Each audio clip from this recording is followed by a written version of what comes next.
Hi there, I'm Sue Resnick, and I'm here to show you some Gerson information about parsley root. In the original Hippocrates soup that Dr. Gerson recommended, he actually, in the recipe, required celery root and parsley root. And those vegetables are not near as available now as they were back when he designed the program. So if somebody really wants to make the soup, they made allowances so that you can use celery and parsley in place of the celery root and the parsley root.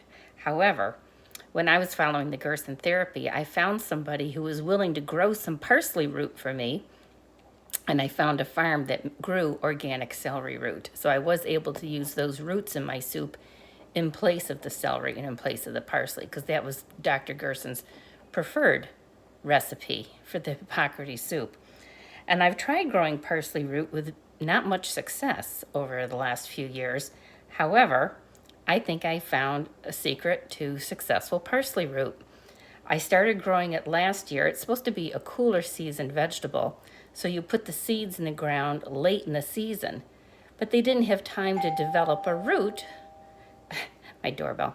They didn't have time to develop a root before the winter came, so I just left them in the ground, not realizing they would winter over. And this spring they started growing again, and now they're growing like gangbusters.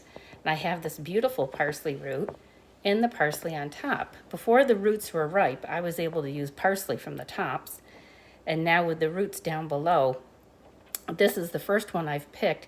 It's really not very big. It looks big in the camera, but it's, here's my thumb and there's the root. So you can see it's not very big, but this is bigger than the ones I got from my friends who grew them several years ago. And they just add such a delicious flavor to the soup. It's hard to describe. It adds a real richness, and it tastes like parsley. Some people think it tastes a little bit like parsnip. To me, it doesn't, which I'm glad, because I don't like parsnips. But to me, it has a nice parsley flavor, only richer. And the Hippocrates soup is such a plain soup. It just has vegetables, no seasonings, that any little change you make to it is noticeable.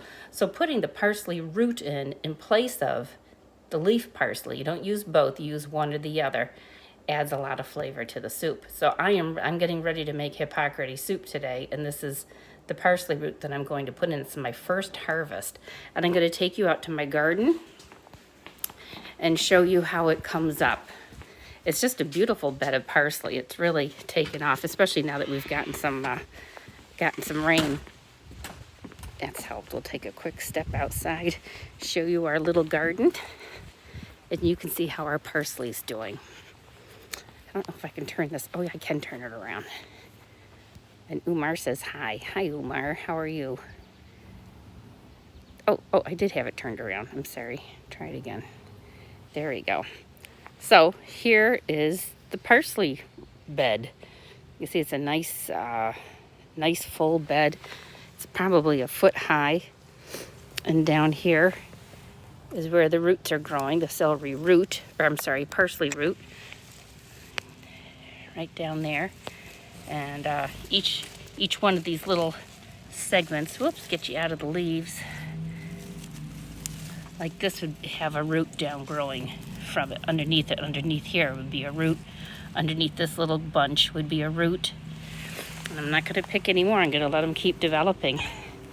And I've got garlic growing over here. So I'm working on my Gerson garden. I've got about 80 cloves of garlic coming along.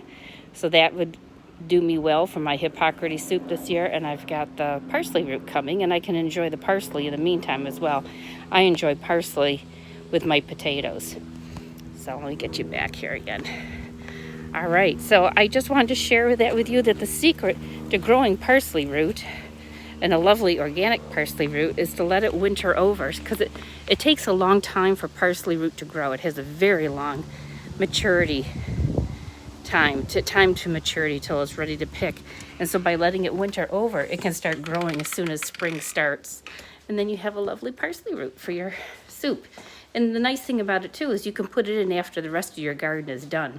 So when all your summery things have been harvested, you can plant the parsley root and is ready for next spring. Kind of interesting how that works. And that's the same with garlic. Garlic you put in at the end of summer, and then it comes up next spring, and I'll be harvesting it probably in July. So it's funny. It's good to be able to have a garden that rotates.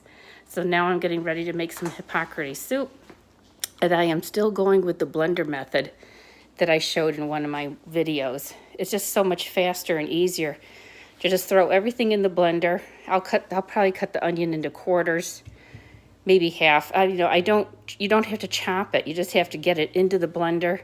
I add the water to the top. I can get usually almost everything in there, even the leek, onion, garlic, celery, parsley, in this case parsley root, and the onion or the potato and the tomatoes. So because it grinds it up so well in the blender, I don't have to mill it after it cooks. And boy, does that take down, that really reduces the work level. I wish I'd figured this out while I was doing Gerson, because it just saves so much time and so much energy. It takes a lot of work to do the Gerson therapy, and it takes a lot of time. So being able to throw everything into the blender in less than a minute, it's chopped fine. And having it chopped fine means you're getting more nutrients out of the vegetables while it cooks. And then when it's done cooking, I just can put it through a sieve and remove all the thick matter, because it was all ground up already. Milling it grinds it up. If the recipe tells you to mill it afterwards, I don't want to mill it afterwards, because that takes a lot of effort and it's pressing the liquid out of it. Well, now it's already been pre-ground. I can put it in a sieve and then just press out the rest of the juice, and I've got a nice clear liquid that I drink like a broth. I drink it like a tea. I don't eat it like a soup. If you try to eat it like a soup, it tastes very bland. But if you drink it like a tea doesn't have a lot of flavor. I drink it like a tea, just a hot mug of broth, and I just drink that, and I have several a day. That's the one thing I've had to continue since completing the Gerson therapy. I no longer follow it. I continue the Hippocrates soup to support my kidneys. They seem to appreciate it, so I continue with that. And then you can cook with it too. It's a nice broth for it. It's a vegetable broth. A lot of recipes call for vegetable broth, and makes a good vegetable broth. So I hope you find that helpful. Grow your own parsley root, make your own Hippocrates soup, and take care of your kidneys. Thanks for stopping by.